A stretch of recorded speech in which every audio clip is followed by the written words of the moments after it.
En fait, je suis entièrement convaincu que absolument personne n'est capable, disons, de programmer, de prévoir les changements qui vont avoir lieu.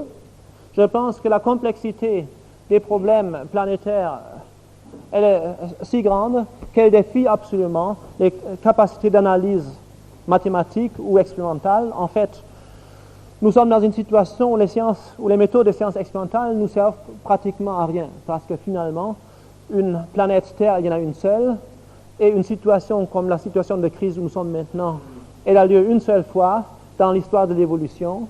Nous n'avons pas donc, nous n'avons pas là une expérience que nous puissions répéter à volonté pour voir dans tel et tel et tel, avec tel ou tel mode opérationnel, quelles vont être les conséquences de façon ensuite optimiser nos modes opérationnels. Il n'est absolument pas question de ceci. Il s'agit d'une situation unique, d'une complexité qui dépasse infiniment nos possibilités d'analyse et de prédiction détaillées. Donc tout ce que nous pouvons faire, j'en suis persuadé, c'est que chacun dans notre propre sphère d'activité, dans notre propre milieu humain, nous essayons d'être un ferment de transformation dans la direction qui, au jugé, intuitivement, par notre intuition, nous semble la plus indiquée, en commençant par les rapports humains avec nos proches, les membres de notre famille, nos enfants, notre femme, nos amis, également nos collègues de travail. Je pense que ça, c'est une première transformation qui a cet avantage, j'en suis persuadé, d'être communicatif, de se communiquer des uns aux autres.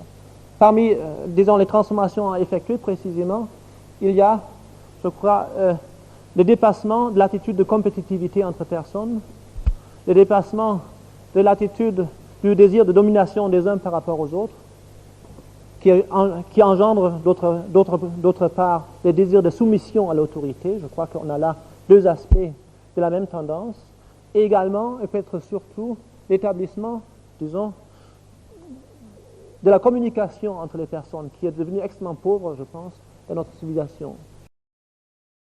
Il est maintenant devenu tout à fait clair pour moi que ces changements ne se feront pas par la vertu d'innovations techniques, de changements de structure, des changements véritablement profonds qui vont se faire.